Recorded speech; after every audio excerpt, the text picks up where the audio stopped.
E aí galera, tudo bem com vocês? No vídeo de hoje eu vou mostrar para vocês o meu modelo de redação para o Enem desse ano, o vídeo mais aguardado de todos. Para quem nunca ouviu falar em modelo de redação, essa é uma estratégia que eu criei na minha preparação para o Enem e de forma bem resumida consiste em uma estrutura pronta, em um esqueleto montado criteriosamente e validado para se encaixar em qualquer tema de redação. O modelo de redação é uma estratégia que tem muitos benefícios. Ele te garante uma nota acima de 900 pontos, em 45 minutos tu consegue concluir a tua redação e consequentemente tu ganha muito tempo de prova. Inclusive eu gosto muito de citar isso porque esse é o principal problema quando a gente fala de Enem.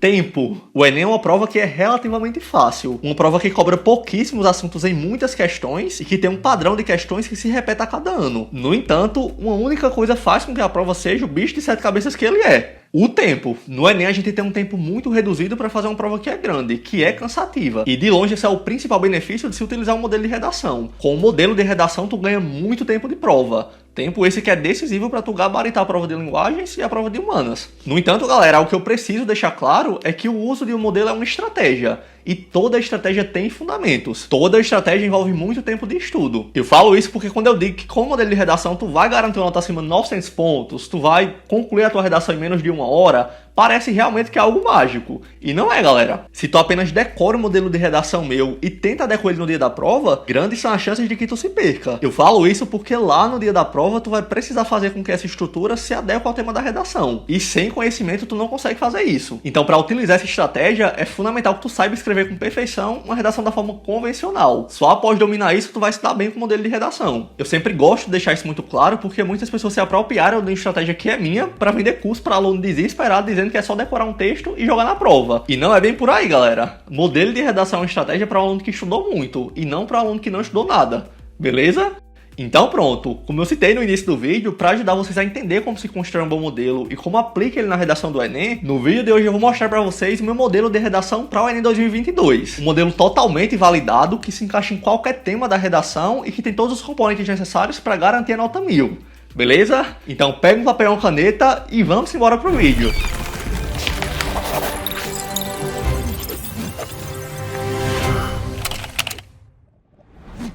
Então, pessoal, essa é a redação de Yasmin Magrini. Ela foi uma das 22 pessoas que tiraram nota 1000 na redação do ano passado e ela tirou essa nota utilizando um dos meus modelos. Eu vou deixar aqui na descrição o link de um vídeo em que eu analiso a redação dela. É um vídeo muito legal porque ela realmente utilizou todo o meu modelo. Então vocês conseguem ver na prática como ela adequou ele. Eu trouxe essa redação aqui porque, acima de tudo, com esse texto de Yasmin a gente consegue ver que tirar uma nota 1000 não é o que é impossível. Mas para chegar lá, além de utilizar um bom modelo, vocês precisam entender bem a estrutura e alguns critérios de prova. Eu diria que o critério mais importante de todos, sem dúvida alguma, é construir ele estrategicamente com base nas competências de avaliação da redação. Quando o corretor lê o teu texto, ele não te dá uma nota porque tu falou algo que ele concorda ou porque tu escreveu um texto super diferente. Isso não existe. Ele avalia o teu texto com base em 5 competências de avaliação muito bem definidas. São essas competências que definem a nota que tu vai receber. E o corretor é só um meio até isso. Esse modelo que eu vou apresentar para vocês agora foi construído totalmente em cima dessas competências e teve como suporte o Manual de Correção da Redação, um material que é disponibilizado pelo INEP para os corretores e que detalha cada uma dessas 5 competências. Mas bora lá! De forma geral, a redação é dividida em 3 partes: a introdução, o desenvolvimento e a conclusão. Provavelmente tu já sabe isso. O que muitas pessoas não sabem é que dentro dessa macroestrutura de introdução, desenvolvimento e conclusão, a gente tem uma microestrutura que precisa ser seguida. Então, para ficar mais didático e vocês conseguirem entender melhor todos esses elementos, eu vou mostrar o meu modelo por partes e a gente vai destrinchando toda essa microestrutura. Beleza?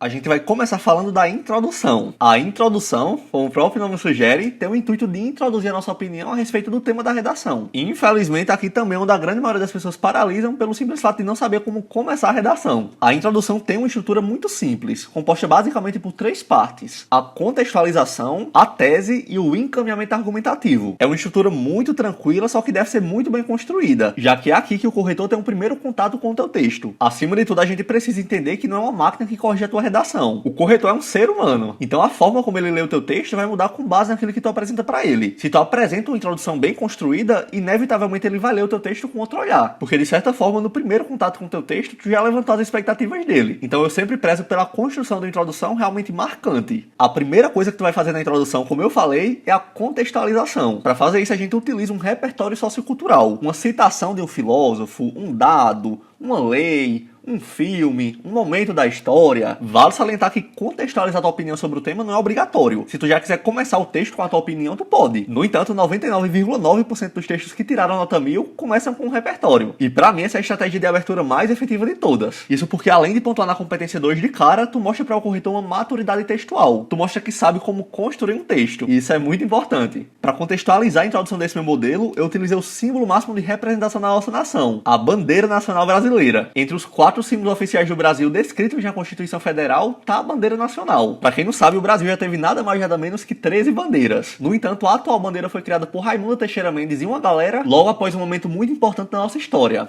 a Proclamação da República. Cada item da bandeira brasileira tem um significado distinto. E para construir esse modelo eu utilizei um desses itens, o lema Ordem e Progresso. O lema Ordem e Progresso tem inspiração na filosofia positivista. O positivismo é uma corrente filosófica do século XIX preconizada por Auguste Comte. Ela é inspirada no ideal de progresso contínuo da humanidade. É uma corrente teórica que aposta na ordem e na ciência para a obtenção do progresso social. Na nossa bandeira, ordem significa a defesa e a manutenção de tudo que funciona de maneira positiva. É a proteção do que é certo e do que é bom em todos os aspectos da vida nacional. Já o progresso significa o avanço natural da sociedade e das instituições como consequência da defesa dessa ordem. E outra, pessoal, vale salientar que os símbolos nacionais representam a nação brasileira e os fundamentos constitucionais. A bandeira nacional é como se fosse a carteirinha de identidade do Brasil. Ela expressa a nossa soberania, a cidadania, a dignidade da pessoa humana, os valores sociais do trabalho e da livre iniciativa, o pluralismo político. Enfim, a bandeira não é só um pano verde e amarelo. Ela é o símbolo máximo de representação da nossa nação. E justamente por isso, nesse modelo, ela foi objeto da minha contextualização. Beleza, Felipe, mas como diabo tu utilizou esse modelo? Então, pessoal, eu fiz uma crítica a esse símbolo nacional correlacionando o lema Ordem e Progresso com o problema que o tema da redação traz. Eu falo que o problema da redação rompe a ordem e impede esse progresso que está impresso na bandeira. Então bora lá ver como ficou. O filósofo brasileiro Raimundo Teixeira Mendes, em 1889, adaptou o lema positivista Ordem e Progresso não só para a bandeira nacional, mas também para a nação, que no contexto odierno enfrenta significativos estorvos para o seu desenvolvimento. Como vocês podem ver, eu apresento a alusão de forma sucinta, mas ao mesmo tempo eu crio todo um terreno para ir para a segunda parte da introdução, a apresentação da minha tese. Para quem não sabe, a tese é a tua opinião sobre o tema da redação, e obrigatoriamente ela precisa estar exposta na tua introdução. Então, para criar minha tese, simplesmente eu relaciono o problema que a redação traz com essa minha contextualização, que, como a gente consegue ver, já tem uma certa crítica. Então, para deixar clara a minha tese, eu digo que o problema do tema impede esse progresso social que a bandeira preconiza. Bora lá ver como ficou. O filósofo brasileiro Raimundo Teixeira Mendes, em 1889, adaptou o lema positivista Ordem e Progresso não só para a bandeira nacional, mas também para a nação, que no contexto odierno enfrenta significativos estorvos para o seu desenvolvimento. Lamentavelmente, entre eles, o tema, aqui eu vou colocar o problema central do tema, representa uma antítese à máxima do símbolo pátrio, uma vez que tal postura resulta na desordem e no retrocesso do desenvolvimento social. Ponto. Como eu falei, aqui onde tem tema, eu preciso fazer exatamente isso. Deixar explícito o problema, sempre utilizando as palavras-chave do tema, para deixar claro que eu entendi qual o problema do tema da redação. Com isso, pessoal, eu fecho a minha contextualização e a minha tese. Agora basta eu fechar a minha introdução com o meu encaminhamento argumentativo. O encaminhamento argumentativo tem por finalidade criar um projeto de texto dentro da introdução. Tem como intuito apresentar os nossos argumentos e, por consequência, criar uma estrutura. Mostrar o que eu vou fazer nos próximos parágrafos. Nesse modelo eu utilizei uma estratégia argumentativa sensacional chamada de causa e consequência. E como é que essa estratégia funciona? Essa estratégia se baseia em, no primeiro parágrafo do desenvolvimento, eu apresentar uma causa do problema que o tema traz. E no segundo parágrafo do desenvolvimento, mostrar uma consequência desse problema para a sociedade. É uma estratégia muito inteligente e que, além de deixar o texto muito coerente, mostra maturidade de escrita. Então, como encaminhamento argumentativo, eu fechei a introdução da seguinte forma: esse lastimável panorama é calcado, tem causa,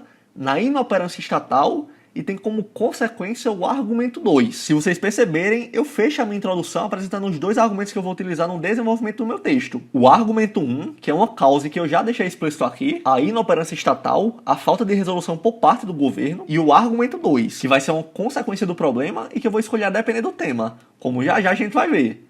Agora, pessoal, concluindo a introdução, a gente vai para a segunda parte da redação, o desenvolvimento. O desenvolvimento geralmente é escrito em 2 parágrafos e é o local do nosso texto onde a gente vai defender o nosso ponto de vista. A estrutura do desenvolvimento é composta por 4 partes: a apresentação do argumento, o embasamento, o aprofundamento argumentativo e o desfecho. Agora lascou, Felipe. Calma que a gente vai entender o que é e como fazer cada um deles. A primeira coisa que a gente faz no desenvolvimento é apresentar o argumento que a gente vai trabalhar naquele parágrafo. Quando a gente cita de forma superficial os argumentos argumentos lá na introdução e espera-se que a gente cometa esses argumentos na ordem que a gente citou lá. Então lá na introdução eu não citei primeiramente que a causa do problema era a inoperação estatal, então nesse primeiro parágrafo do desenvolvimento eu tenho que falar apenas disso. Nesse modelo eu apresentei esse argumento da seguinte forma: de início, há de se constatar a débil ação do poder público enquanto mantenedora do problema. Eu utilizei esse argumento, a negligência do Estado, porque como eu já falei pra vocês, é dever e obrigação do Estado da administração do país. Até porque a gente vive em sociedade, paga imposto, vive abaixo de uma lei fundamental que é a Constituição, então como retribuição a gente tem um contrato com o Estado que ele deve oferecer pra gente saúde, educação, moradia, trabalho. Então tendo isso como parâmetro, se a gente tem problemas em qualquer um desses segmentos, o Estado é o principal culpado. Esse é um argumento que sempre vai se encaixar em todos os temas da redação do Enem e é também o argumento mais utilizado por redações de J1000. Então aqui no primeiro parágrafo de desenvolvimento, eu abro mão desse argumento. Eu falo que essa débil ação do poder público, essa falta de atuação governamental, mantém um problema presente na sociedade. E como vocês podem ver aqui, eu sempre apresento o argumento com uma única frase, algo bem superficial. Após isso, sim, eu dou embasamento a ele. Para isso, pessoal, eu sempre utilizo um repertório sociocultural, um dado estatístico, uma teoria filosófica. Fazer isso mostra que a minha opinião tem fundamento, que tem dados que comprovam ela, que outras pessoas de destaque pensam da mesma forma, e isso é muito importante. Nesse modelo, para dar embasamento a esse meu argumento, eu fiz uma associação de duas alusões, e o resultado ficou sensacional. A primeira alusão foi ao livro Leviatã, de Thomas Hobbes, e a segunda a obra Anatomia do Estado, de Murray Rothbard. Dentre outras coisas, no livro Leviatã, Thomas Hobbes defende que é encargo, é obrigação do Estado, a criação de meios que auxiliem no progresso da sociedade, que faça com que o desenvolvimento dela seja constante. Mas, infelizmente, não é isso que acontece na prática. Por falta de atuação do Estado, muitos problemas são negligenciados, e inevitavelmente isso impede que a sociedade se desenvolva e progrida. Então, para aprofundar o meu argumento, eu utilizei essa citação e expliquei ela com a alusão de outro pensador, Murray Rothbard. No livro Anatomia do Estado, ele pontua que essa negligência se deve ao fato de que muitos governantes, visando um retorno imediato de capital político, que inclusive é um conceito criado por Bourdieu, negligenciam muitos direitos sociais que são indispensáveis, deixando de lado o capital social, o capital humano. Então eu abri mão desses dois trabalhos para embasar o meu argumento. Bora lá ver como ficou. De início, há de se constatar a débil ação do poder público enquanto mantenedora do problema. Acerca disso, o filósofo inglês Thomas Hobbes, em seu livro Leviatã, defende a incumbência do Estado em proporcionar meios que auxiliam o progresso da coletividade. As autoridades, contudo, vão de encontro com a ideia de Hobbes, uma vez que possuem um papel inerte em relação ao problema. Aqui eu vou deixar claro qual o problema da redação. Ponto. Esse cenário decorre do fato de que, assim como pontuou o economista norte-americano Murray Rothbard, uma parcela dos representantes governamentais, ao se orientar por um viés individualista e visar a um retorno imediato de capital político, negligencia a conservação de direitos sociais indispensáveis, como o direito negligenciado. Aqui eu deixo claro qual parte desse problema que o Estado está deixando de lado. Essa correlação dessas duas alusões foi algo que eu achei sensacional, porque se vocês perceberem, eu explico e me aprofundo na citação de Hobbes com a visão de um trabalho de Murray. Então essa inter-relação, essa capacidade de correlacionar dois trabalhos distintos, mas ao mesmo tempo muito próximos, mostra para o corretor que eu sei construir um bom argumento e defender o meu ponto de vista. Como vocês podem ver, nesse parágrafo, basicamente eu não vou alterar nada da estrutura do modelo. Nesse parágrafo eu só vou intervir aqui, citando o problema que o tema apresenta, e aqui citando qual é o direito que é prejudicado por esse problema. Algo muito pontual e que faz com que eu ganhe muito tempo de prova. Após embasar o meu argumento, eu vou para a última parte do desenvolvimento, o desfecho. O intuito do desfecho é fechar aquela minha ideia, é deixar ela amarradinha. Então eu faço isso da seguinte forma: logo, é notório que a omissão do Estado perpetua o problema no Brasil. Apenas isso, galera. Dessa forma eu fecho o primeiro parágrafo do desenvolvimento. E notem, pessoal, como o argumento ele fica coerente e fica amarradinho com essa construção. A gente tem um começo, tem um meio e tem um fim. E esse fim, por mais que seja muito simples, é muito importante, porque mostra que eu tô argumentando de forma crítica. Mostra que o meu texto ele tem marca de autoria.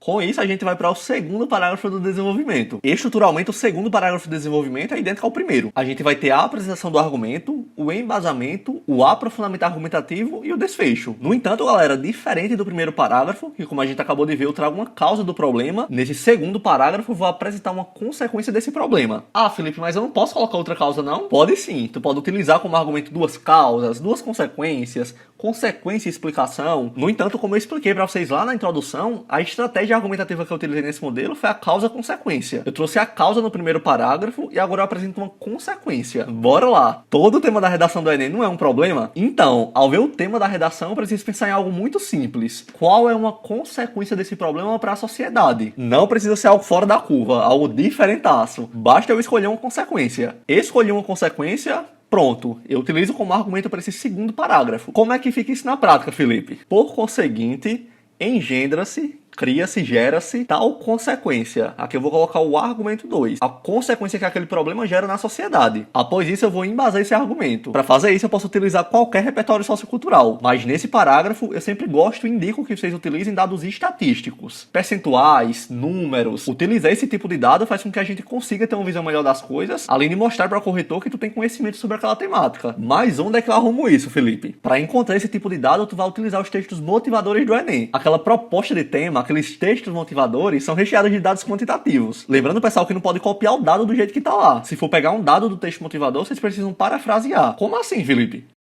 Aqui eu tô com o texto motivador do ano passado. Como eu falei, vocês não podem copiar uma informação. Vocês precisam parafrasear, que nada mais é do que pegar aquela informação e escrever com outras palavras. A primeira etapa para utilizar um dado dos textos motivadores é escolher o dado que vocês vão utilizar. Lembrem de escolher um único dado. Os melhores dados, como eu citei, são dados numéricos e leis. Felipe, eu escolhi esse dado. Como é que eu posso colocar ele no meu texto? Simples, você nunca vai repetir o dado como ele está aqui. Nesse caso, tu pode citar mais de 1 milhão de pessoas do Sudeste. Tu pode, inclusive, trabalhar com esse dado de forma indireta. Tu pode somar todos esses dados e utilizar, segundo o IBGE, mais de 3 milhões de brasileiros não têm certidão de nascimento. A depender do texto motivador, vocês podem inclusive transformar um dado em porcentagem. Tá lá no texto motivador. A cada 100 brasileiros, 20 não têm acesso à internet. Então vocês podem colocar que 20% dos brasileiros não têm acesso à internet. Que, sei lá, 1/5 dos brasileiros não tem acesso à internet. Basta não copiar a ideia e as palavras do texto. Não copiando na cara dura, fiquem livres para utilizar os dados dos textos motivadores.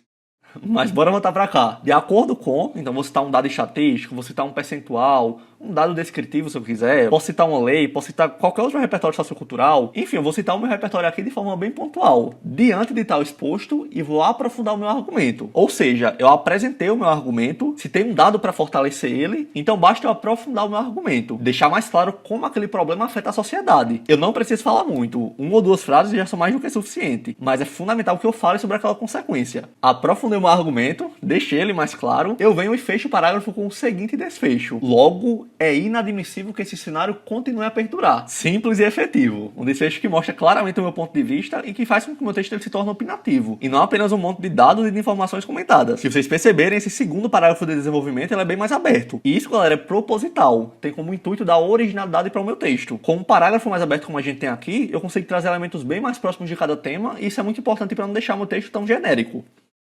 Agora, pessoal, a gente vai para o último parágrafo da redação. A conclusão. O objetivo da conclusão, além de concluir o nosso texto, obviamente, é trazer uma proposta de intervenção. Como a gente já sabe, todo o tema da redação traz um problema. Então, nesse parágrafo, a gente vai ter que citar medidas para solucionar aquele problema, ou pelo menos para amenizá-lo. E isso é o que a gente chama de proposta de intervenção. Essa proposta de intervenção sozinha vale 200 pontos. E para atingir essa pontuação, a gente precisa basicamente apresentar 5 elementos. O agente, que é quem vai resolver o problema. A ação, que é a solução propriamente dita. O meio ou modo, que é o recurso utilizado para colocar essa ação em prática, um detalhamento, que é uma especificação dessa solução, é uma forma de deixar essa solução mais clara, e a finalidade, que é o porquê que aquela solução deve ser colocada em prática. Eu citei esses elementos de forma geral, porque aqui no canal tem um vídeo só detalhando isso, explicando elemento por elemento. Então, para quem ainda não sabe como utilizar eles na redação, vou deixar um vídeo aqui na descrição que eu explico tudo bem direitinho. Mas voltando para o modelo, bora lá ver como a conclusão ficou. Depreende-se, portanto, que é mista a atuação governamental no problema. Aqui, mais uma vez, eu deixo claro que eu reconheço o problema e com essa simples frase eu concluo todo o meu texto. Após isso, eu faço a minha proposta de intervenção propriamente dita. Nesse modelo, pessoal, obrigatoriamente o agente interventor padrão que vai resolver o problema vai ser o Estado. Vai ser o Estado, já que eu trouxe como causa principal do problema a omissão por parte do Estado. Então, no modelo, eu já deixo isso padronizado. Ah, Felipe, mas se porventura tu quiser citar outro agente, eu poderia fazer isso tranquilamente. Bastaria fazer o seguinte: cabe ao Estado, em parceria com a mídia, em parceria com tal ONG, criar isso, desenvolver aquilo, mas na proposta desse modelo sempre é interessante citar o Poder Executivo Federal, citar o governo. Bora lá ver a proposta. Assim, a fim de tal objetivo, eu já iniciei apresentando a finalidade da minha solução, cabe ao Poder Executivo Federal, mais especificamente ao Ministério X, agente, fazer isso, isso e isso.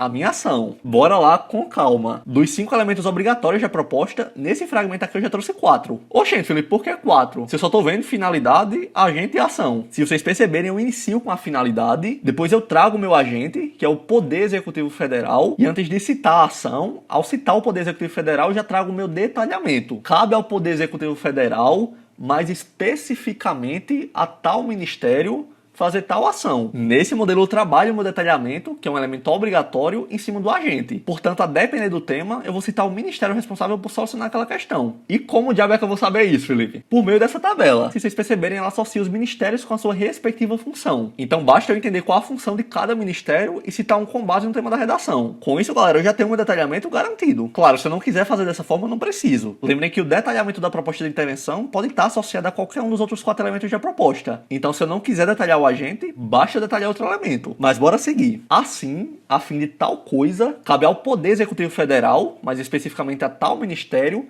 fazer isso, criar aquilo, ponto.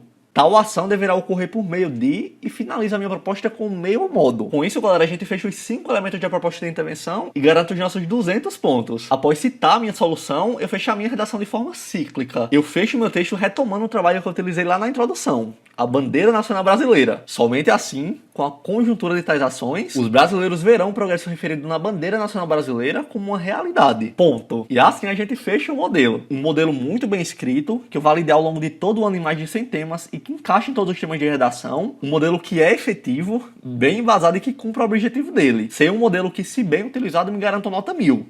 Então, pessoal, esse é o modelo de redação que eu vou utilizar no Enem desse ano. Eu tenho total ciência que muitas pessoas apenas vão decorar esse modelo e utilizar no dia da prova. No entanto, o intuito desse vídeo não é esse, não é te dar um modelo pronto, mas sim te mostrar na prática como é que funciona essa minha estratégia. O intuito desse vídeo é te mostrar como eu construo esses modelos e despertar em ti a vontade de construir o teu próprio modelo. E aqui no canal vocês têm um arsenal de informações para construir um ótimo modelo, então não tem desculpa. De qualquer forma, eu espero do fundo do meu coração que vocês tenham gostado desse vídeo. Se gostaram, não deixem de me dizer aqui embaixo. Até o próximo, tamo junto e valeu!